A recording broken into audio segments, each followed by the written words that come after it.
بسم اللہ الرحمن الرحیم۔ السلام علیکم ورحمۃ اللہ وبرکاتہ۔ الحمد لولی والصلاة لنبی محمد وآلہ وصحبہ اجمعین، اما بعد۔ حاضرین و ناظرین، یہ درس نمبر 2091 ہے اور آج سورۃ الحدید کی صرف 2 آیتوں کی تلاوت اور تشریح کی جائے گی، آیت نمبر 22 اور 23، 22 and 23۔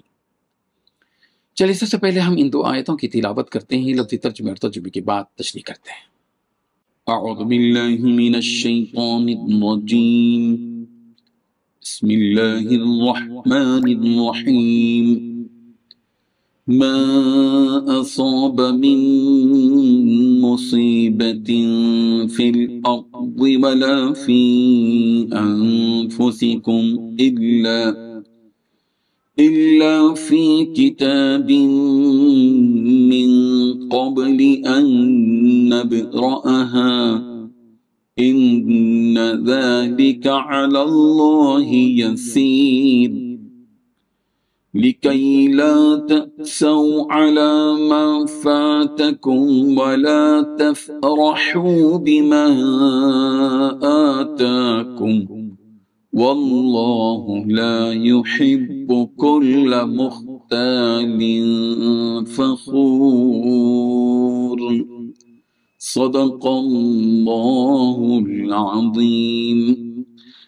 لفظی ترجمہ یوں ہے، ما اصابہ نہیں پہنچتی، من مصیبت کوئی مصیبت، فی الارض زمین میں، ولا فی انفسکم اور نہیں تمہارے نفسوں میں، الا مگر، فی کتاب میں ہے، من قبلی اس سے پہلے، ان نبراہا کہ ہم پیدا کریں اس کو، ان ذالک یقیناً یہ، علی اللہ اللہ پر، یسیر نہایت آسان ہے، لکی لا تأسوا تاکہ تم غم نہ کرو، علامہ اس پر جو، فاتکم تم سے فوت ہو جائے، ولا تفرحوا اور نہ تم اتراؤ، بما اس پر جو، آتاکم وہ تمہیں دے، واللہ اور اللہ، لا یحب پسند نہیں کرتا، کل مختال ہر اترانے والے کو،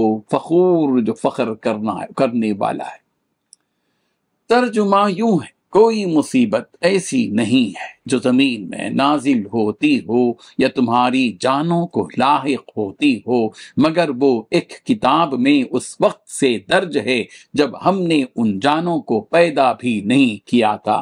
یقین جانو یہ بات اللہ کے لیے بہت آسان ہے، یہ اس لیے تاکہ جو چیز تم سے جاتی رہے اس پر تم غم میں نہ پڑو، اور جو چیز اللہ تمہیں عطا فرما دے اس پر تم اتراؤ نہیں، اور اللہ کسی ایسے شخص کو پسند نہیں کرتا جو اتراہٹ میں مبتلا ہو، شیخی بگارنے والا ہو۔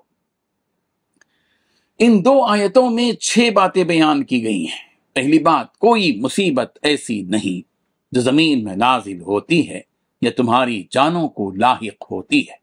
دوسری بات، مگر وہ ایک کتاب میں اس وقت سے درج ہے جب ہم نے ان جانوں کو پیدا بھی نہیں کیا تھا۔ تیسری بات، یقین جانو کہ یہ بات اللہ کے لیے بہت آسان ہے۔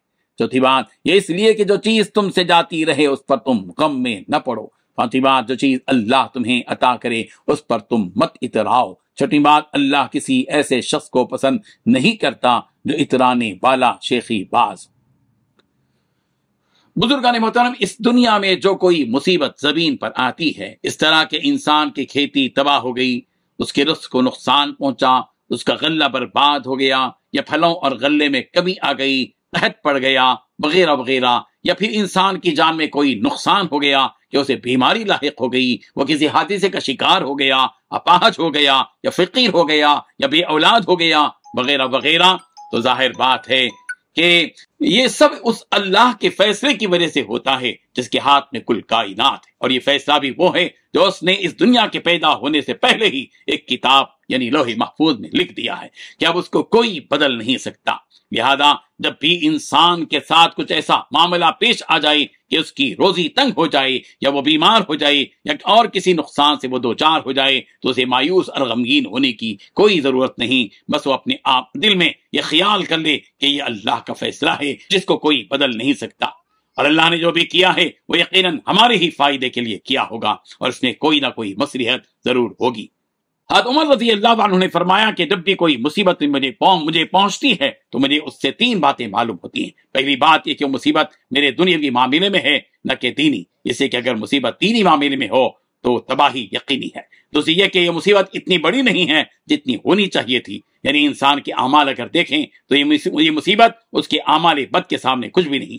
اگر اعمال کو دیکھ کر مصیبت دی جائے تو پھر ہمارا کیا حشر ہوگا۔ تیسری یہ کہ اللہ اس مصیبت پر مجھے اجر بھی دے گا۔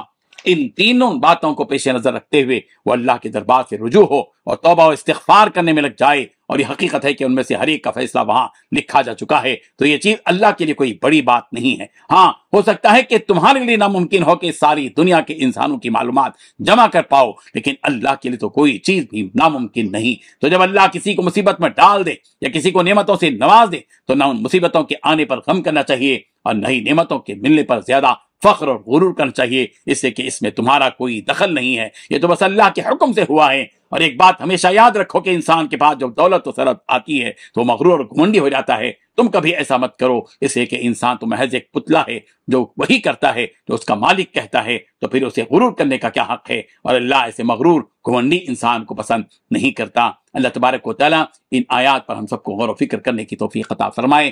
آمین۔ وآخر دعوانا ان الحمد للہ رب العالمین۔